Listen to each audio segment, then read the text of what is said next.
Now, Dr. Alan Diehl, former NTSB investigator and author of the book Air Safety Investigators Using Science to Save Lives, One Crash at a Time. Dr. Diehl, we just heard MSNBC's Katie Tour indicating that it's likely the engine's iced over. A lot of people may say, now wait a minute, this took place in an area that we would consider climatically to be tropical. So how was that able to happen, the icing over of the engines? Well, JD, as you know, at high altitudes, the temperature is much lower. I still think that's a bit premature. We won't know till we find the black boxes. But we have seen aircraft, a similar aircraft brought down by things like hail. We saw the famous Air Florida crash, which took off with icing on the wings. Icing can be a factor. Turbulence can obviously be a factor. Hail can cause problems. Matter of fact, hail could knock out your weather radar on the front of the aircraft, JD and Miranda. And boy, that can, now you're really flying blind. And how much of a factor is weather playing when it comes to helping these crews recover these bodies and the wreckage? Miranda, I'll have to take their word for it. And the video I've seen looks like this is a pretty dangerous situation. One of the things we say when the air safety investigators go out to do this is we don't want to lose any more people. We've already lost 162, but we need to be very careful and not put the divers at risk either. Al, one of the patrol vessels reported finding a piece of wreckage they say is very likely the tail of this aircraft. If true, what might that mean to finding the location of the fuselage and the black boxes? Well, of course, as you know, JD, the black boxes, both the black boxes are in the tail area. So if they're right that is the tail section, that is a huge development.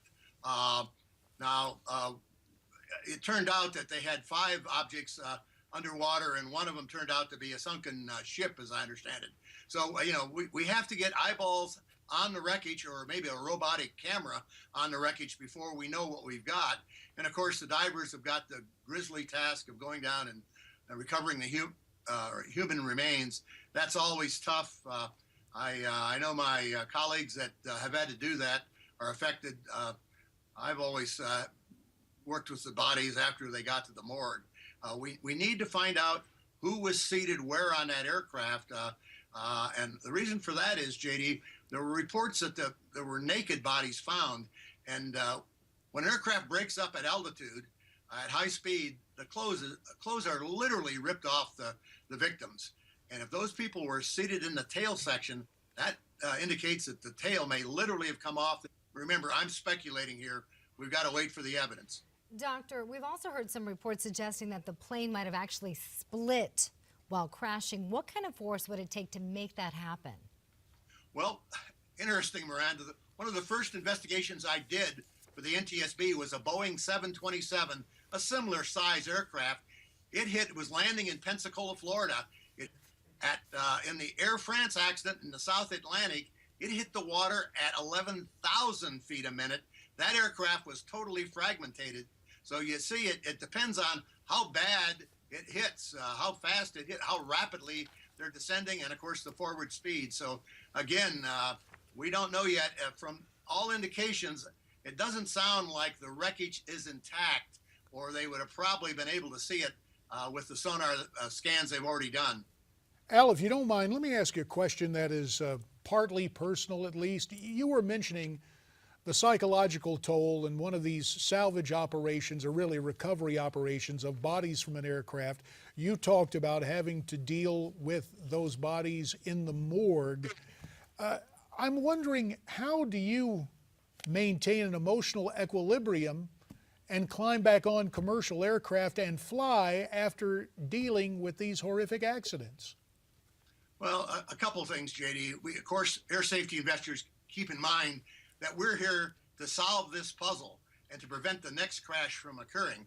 And of course, nowadays, we know that air travel is very safe. Flying on an aircraft is very safe. 3 billion people boarded aircraft last year, and what, a couple thousand people got killed. Tragic as those deaths were, and I'm talking about commercial airlines now. Boy, I wish I could get that number the next time I have to go in for surgery. Those odds are really in your favor. So psychologically, it's difficult to work in the morgue, especially with, to be blunt, children and females. But we know the system has gotten a lot safer, and we'd like to think our work contributes to it. So that's what keeps us going. Doctor, with only about less than a minute remaining, you mentioned how aviation is safer now than it's been in years past. In fact, 1972 was actually one of the deadliest years on record, right? I believe so. I'd have to look at the statistics, Miranda, but that sounds right. But we have seen a spike in aviation deaths, though, from 2013 to 2014. Why do you think that is? Well, we've had some very large crashes. Now, the second Malaysia incident, of course, was in all probability a shoot down. That's not really an accident. Well, it was an accident in the sense that the Russian separatists didn't know what they were firing at. But I think we've had some very large aircraft crash. But overall, the rates and the percentage of people flying has gone up. So, yes, there is a spike here, but part of that was due to that Ukrainian situation, which is not very typical, fortunately. And we will have to leave it there. Dr. Alan Diehl, thanks for Skyping in once again from New Mexico. The name of the book, once again, is Air Safety Investigators, Using Science to Save Lives, One Crash at a Time. Our thanks again to Dr. Alan Diehl.